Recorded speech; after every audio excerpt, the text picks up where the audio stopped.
A class 2 drug is a beta blocker.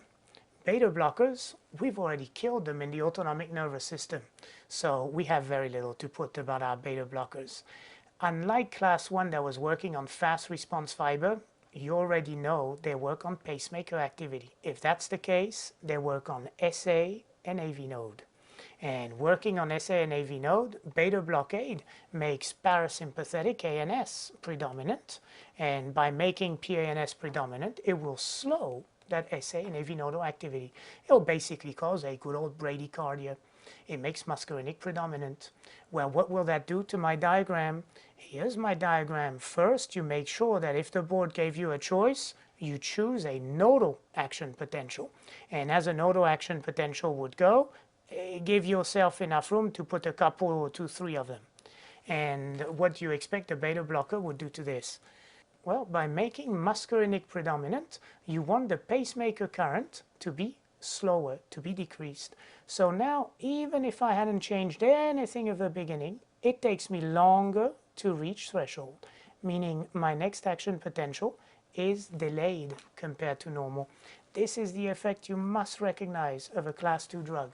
Beta blockade, just like muscarinic stimulation, causes bradycardia by interfering with the pacemaker current.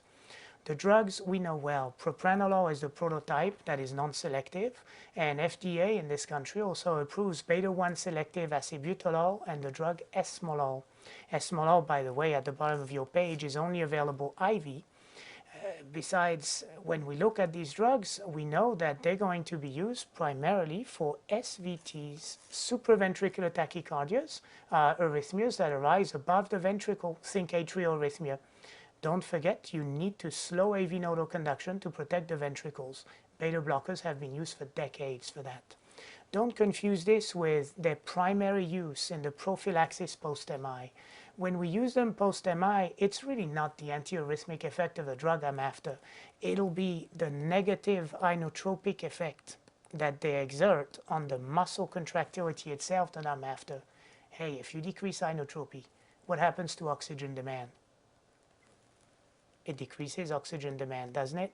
And if it does, as we'll see in a subsequent chapter, you bet beta blockers will not only improve survival of a patient developing an MI, it will actually decrease the recurrence of MI and improve the chances of a patient remaining purely with an angina rather than ever developing an MI. So very relevant drugs post-MI, no doubt.